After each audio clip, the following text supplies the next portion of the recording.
মির্চি বাংলার ক্রাইম কথায় honeymoon murder আর কয়েকদিনের মধ্যেই এই ঘটনা আপনারা শুনতে পাবেন। সুরবেকদা আমাদের সঙ্গে রয়েছেন। এই ঘটনার মূল যিনি রিসার্চার সুরবেক বিশ্বাস, বিশিষ্ট সাংবাদিক। সুরবেকদা, এই যে ঘটনা, এর পরিণতি বিয়ে পর্যন্ত, শেষ পর্যন্ত গড়ানোর পর খুনের ঘটনাটা ঘটলো। রাইট। এটা কেন হলো? এটা আমার মনে হয়, যেটুকু ঘটনা প্রবাহ আমি ফলো করেছি, এটার জন্য দায়ী প্রিয়াঙ্কার বাড়ির লোকজন।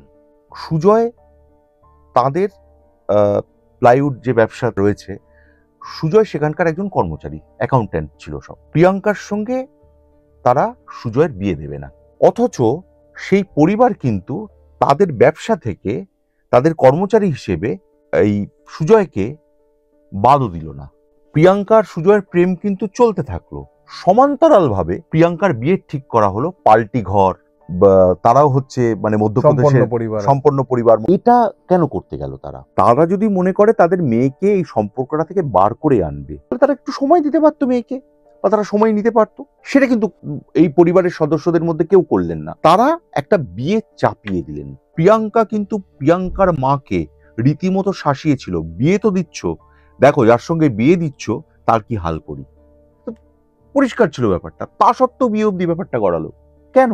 এবং আপনারা কি মনে করেন সেটাও কিন্তু বলবেন, কারণ এমন একটি ঘটনা, এরা কেউই পেশাদার অপরাধী নয়, কিন্তু আশপাশের পারিপার্শ্বিক তাদের এমন প্রভাব তৈরি করে তাদের উপর যে হয়তো এরকম ঘটনা ঘটাতে তারা শেষ পর্যন্ত বাধ্য হয়। এখানে হয়তো মনস্তাত্ত্বিক কি কোনো একটা ভূমিকা রয়েছে, সেটা নিয়ে আমরা অবশ্যই পরবর্তীতে সম্ভব হলে আবারও কথা বলবো সুরবেকদের সঙ্গে। সুতরাং এখনই সব বলে দিলে তো হবে না, আপনারা অবশ্যই শুনবেন মির্চি বাংলায় ক্রাইম কথা, মির্চি বাংলার ইউটিউব চ্যানেল এবং গানা অ্যাপে, এবং বলবেন অবশ্যই হানিমুন মার্ডার কেমন লাগলো আপনাদের।